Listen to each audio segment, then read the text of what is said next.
You are listening to The Vocal Technologist. Spoken tech for your ears. Welcome.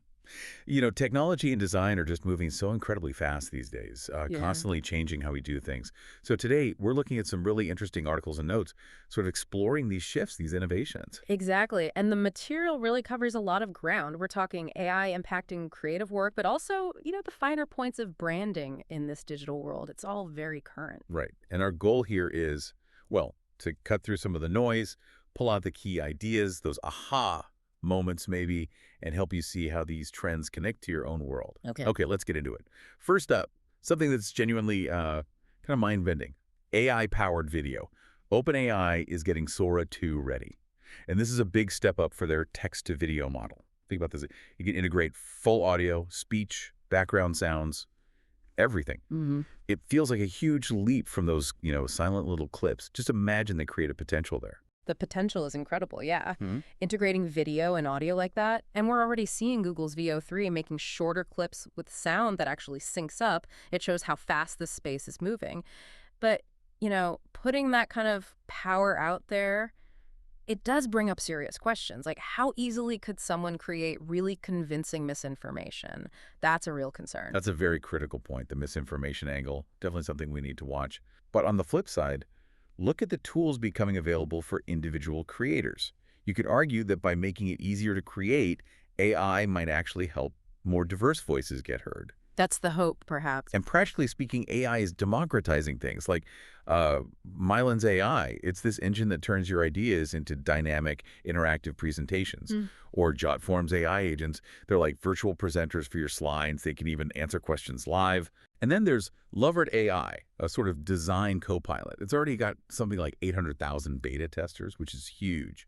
Plus, this concept of vibe coding, where people who aren't techie can basically describe the feel of an app, its vibe, and the AI helps build it, like that dog birthday app example someone mentioned.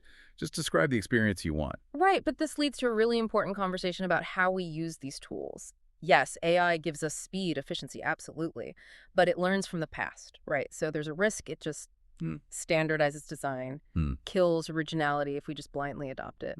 There's that saying, AI won't kill UX, we will.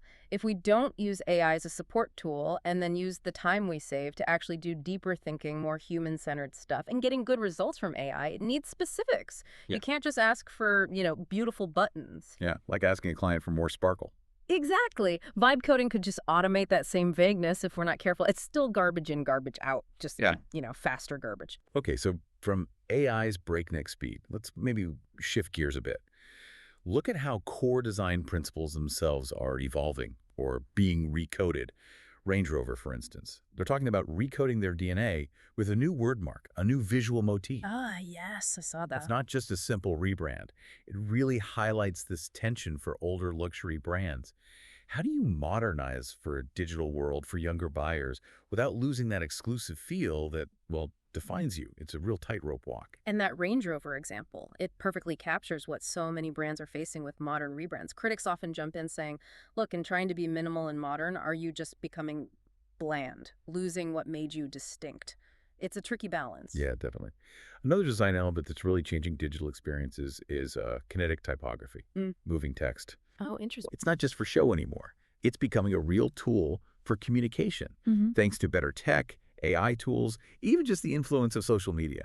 Animated text is way more common. And when it's done well, it guides your eye, controls the pacing of information, maybe even creates a little bit of feeling. It changes how you experience the interface. And what's fascinating is how all this ties back to sort of foundational design thinking. You see designers like Ollie Martin Filsuf really pushing for strategic, thoughtful branding, work that has cultural resonance, depth, purpose, not just fast turnarounds. Right. It underlines that idea. Design thinking isn't dead. If anything, it's more vital. It's moving beyond just screens, influencing business strategy, policy, social issues, all based on human insight and, reducing risk. So bringing this all together, what does it mean for you listening?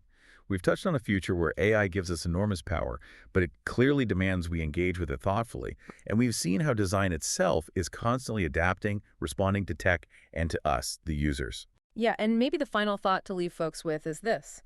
Technology keeps giving us more tools, more speed. So the question becomes, how do we make sure we're not just creating faster, but actually creating better, more thoughtfully, more distinctively, with deeper human understanding at the core? A really powerful question to think about as you navigate all these changes. Thanks so much for joining us for this exploration today. Spoken Tech for your ears.